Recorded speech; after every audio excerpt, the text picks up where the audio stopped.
మీ business ఏదైనా మీ ఊర్లో promotion చేయాలంటే అది సుమన్ టీవీతోనే సాధ్యం. ఇప్పుడే సంప్రదించండి. సంవత్సరాల నుంచి అయ్యా దాని మహా టార్చర్ చేసిర్రు, లోపలనే ఉంచిర్రు, బయటికి వెళ్ళనియలే.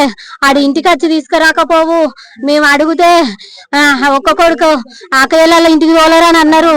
మేము ఆ నమ్మకం కొద్ది అనుకున్నాం అయ్యా. ఆడబిడ్డకు చెప్పుతాంది, అక్క బెడ్ మీద ఎట్లుంటాడో నాకు తెలియదా అంటాంది. అంటే నువ్వు చెప్పుతే మేము పూజలు చేయించలేదా, నువ్వు మీ అమ్మకి ఎందుకు చెప్తాన్నావు అంటారు. నువ్వు మా ఇంటికైతే రా, నీ సంగతి చెప్తామంటారు.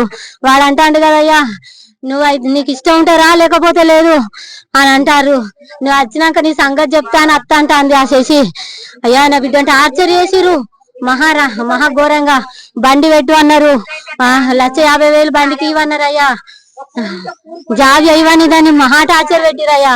సర్టిఫికెట్లు కావని లొల్లి, బీరువాల ఆకులు కావని లొల్లి వేసిర్రు. అది ఏది చెప్పలేదయ్యా. చెప్పకుండా మందు తాగినా కానీ చెప్పలేదు. హాస్పిటల్ కేసుకు వచ్చినాక మందు తాగినా అన్నదయ్యా. దాన్ని చెప్పనియలేదట. చెప్తే మీ అమ్మాయి నిన్ను, మీ చెల్లె పేరు, మీ అక్క పేరు, మీ బావ పేరు, మీ వాళ్ళందరి పేర్లు పెట్టి మేము చస్తామని దాన్ని బెదిరించిరట అయ్యా. దాన్ని ఇంట్లోనే టార్చర్ చేసిరట. నా ఇంటికి వచ్చి 10 రోజులు ఉండి చచ్చింది అయ్యా. అయ్యా బాగా టార్చర్ చేసిరయ్యా. సార్ నేను చనిపోయిన ఆమె వాళ్ళ అక్కను సార్.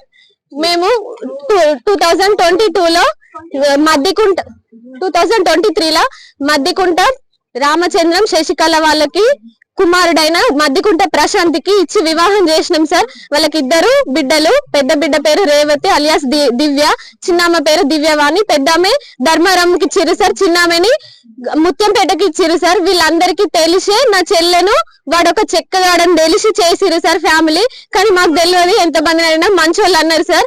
మంచోళ్ళు అన్న తర్వాత పెళ్లి చేసినాం సార్. పెళ్లి కూడా రిస్ట్రిక్షన్స్ పెట్టిరు సార్. 1 lakh పెళ్లి పందిరి కావాలన్నారు. ఇంటి దగ్గర పెళ్లి వద్దన్నారు. ఫంక్షన్ హాల్ ఏమన్నాక ఫంక్షన్ హాల్ అనే చేసినాం సార్. వాళ్ళకి ఎలాంటి పెట్టుపోతల కాడ మేము ఎలాంటి రిస్ట్రిక్షన్స్ పెడితే అన్ని ఫుల్ఫిల్ చేసినాం సార్. 5 days లోనే పెళ్లి చేసినాం. 2 years అయింది సార్. ఇప్పుడు ఈ June 12th వస్తే 2 years కంప్లీట్ అయితే ఆమెని మానసికంగా శారీరకంగా కొట్టి తిట్టి జాబ్ చేయమని బాగా టార్చర్ చేసి ఆమెను బయటికి రాకుండా చేసి బిజినెస్ కి ఒక 15 lakhs అన్న 20 lakhs అన్న తీసుకురా బిజినెస్ చేస్తా అని టార్చర్ చేసి ఆమెను చంపిరు సార్. ఆమె సూసైడ్ చేసుకొని మాకు 2 years నుండి ఒక మాట కూడా చెప్పలేదు సార్. మందు తాగిన తర్వాత హాస్పిటల్ బెడ్ పైన ఇవన్నీ చెప్పింది సార్. హాస్పిటల్ కి వచ్చారు సార్. ఫస్ట్ మందు తాగిందని చెప్పిన తర్వాత ఆమె సీరియస్ ఇంది చనిపోతుంది అని మండే రోజు ఆఫ్టర్నూన్ తెలిసిన వెంటనే పరారైరు. అంటే ఇప్పుడే వేస్తున్నాం సార్ వీళ్ళని. మద్దికుంట శశికళ రామచంద్రంకి పుట్టిన కొడుకు మద్దికుంట ప్రశాంత్ ఒక చెక్కగాడు సార్. బిడ్డలకు తెలుసు రేవతి అక్క దివ్య చెల్లె, వీళ్ళిద్దరికి తెలిసి చేసిరు సార్. నా చెల్లెను అడ్జస్ట్ కావాలి వాడు మాట్లాడాడు ఇప్పుడే పిల్లలు వద్దు అని టార్చర్ చేసి చంపిరు సార్. ఆమె సూసైడ్ చేసుకొని చనిపోయేలాగా చేసిరు సార్. ఇవాళ మాకు 20 days అవుతుంది మా చెల్లె వెళ్ళిపోయి. మాకు ఎలాంటి న్యాయం జరగలేదు సార్. వీళ్ళు ఇంట్లో ఫ్యామిలీ మొత్తం ఉండి హ్యాపీగా తినుకుంటా తాగుకుంటా ఎంజాయ్ చేస్తున్నారు సార్. ఇప్పటికి కూడా అయింది సార్. 20 days అవుతుంది. ఎలాంటి రియాక్షన్ అనేది వాళ్ళు తీసుకోలేదు సార్. చేస్తామన్నారు, అరెస్ట్ చేస్తామన్నారు కానీ ఇంతవరకు వాళ్ళు అరెస్ట్ కాలేదు. మాకు ఎక్కడ న్యాయం జరగలేదు, అందుకే ఇంటికి వచ్చినాం సార్. ఇంకొకటి సార్, వీళ్ళ అన్నదమ్ములు 2 ఉన్నారు. ఆదిపల్లి దేవరాజం, ఆదిపల్లి నారాయణ. వాళ్ళిద్దరు ఆదిపల్లి దేవరాజం కొడుకు వేణు, ఆదిపల్లి నారాయణ కొడుకు హరీష్. వీళ్ళు 4 హాస్పిటల్ కి వచ్చారు సార్. వాళ్ళ భార్యలు కూడా వచ్చిర్రు. వీళ్ళందరూ వచ్చి మా చెల్లె చనిపోతుందని తెలిసిన తర్వాత వీళ్ళని పరారు చేపించారు. వాళ్ళే ఉండి మా చెల్లె శవాన్ని ఇటు తీసుకురాకుండా ప్రీ ప్లాన్ గా ఒక పక్కా ప్లాన్ తోని మాతోని మంచిగా మాట్లాడుకుంటా మా బిడ్డ అని ఏడ్చినట్టు యాక్టింగ్ చేసి మా ముందు శవాన్ని అటు తీసుకోయేలాగా చేసి మాకు ఎలాంటి న్యాయం జరగకుండా చేయడానికి వాళ్ళు కూడా ఒక రీజనే సార్. వీళ్ళని పక్కకు రప్పించుతుంది సార్. వాటికి 22 days అవుతుంది సార్. మా చెల్లె చనిపోయి 11వ తారీఖు సూసైడ్ చేసుకుని సార్. ట్యూస్డే రోజు చనిపోయింది. అరెస్ట్ చేస్తామన్నారు, చేయలేదు. చేస్తామన్నారు, చేయలేదు. అందుకోసమని న్యాయం కోసమని మేము ఇక్కడికి వచ్చినాం సార్. మాకు ఎక్కడ న్యాయం జరగలేదు, అందుకే ఇక్కడికి వచ్చినాం. మేము ఎన్నిసార్లు అరెస్ట్ చేస్తామంటారు ఎప్పుడు కూడా అమ్మాయిలం సార్. నేను బీటెక్ చేసిన, మా చెల్లెని పీజీ చేయించిన, మా చెల్లె డిగ్రీ అవుతుంది సార్. 3 అమ్మాయిలమని నాది కరోనా టైంలో మ్యారేజ్ జరిగిందని కరోనా టైంలో అక్కడ పంపేయలేదని మా అమ్మ ఒక్కతే నాకు పెళ్లి చేసింది సార్. కనీసం రెండో ఆమె కన్నా ఉండి పెళ్లి చేయాలి, కన్యాదానం చేయాలి అని మా నాన్న 1 month లీవ్ తీసుకొని వస్తే సంబంధాలు చూస్తే వీడు మెచ్చింది సార్.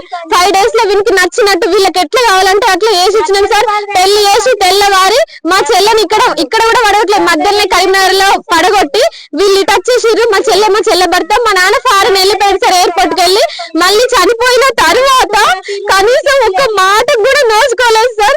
మా చెల్లె చనిపోయి హాస్పిటల్ నుంచి గవర్నమెంట్ హాస్పిటల్ పోస్ట్ మార్టం కి మార్చి రూమ్ లో ఉంచిన తర్వాత ఒక పూట గడిచిన తర్వాత వచ్చింది సార్ మా డాడీ. అయినా మాకు ఎలాంటి న్యాయం జరగలేదు సార్. పెళ్లి చేసిపోతే సావుకి వచ్చింది సార్ మా డాడీ. మాకెంత బాగుంటది, ఒక కన్న తల్లి కడుపు కోత చూడండి సార్. ఎంత మంది దగ్గరికి వాళ్ళకి తెలిసి చేసిర్రు.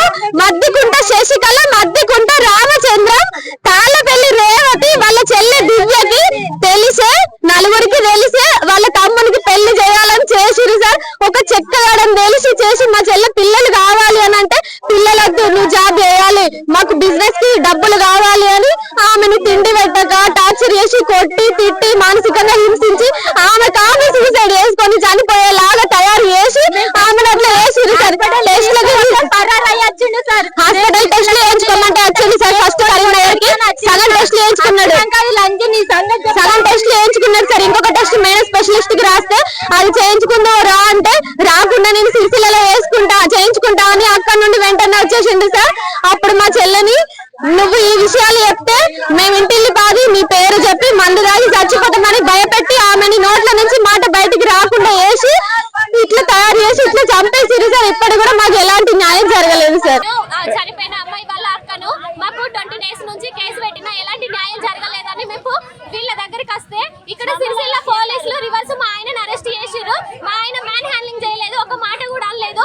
ఇక్కడ వచ్చిన వ్యక్తులు ఈ పోలీసులు అంతా కలిసి నా భర్తని అరెస్ట్ చేసి తీసుకుపోయారు. వాళ్ళు ఎక్కడికి తీసుకోవద్దని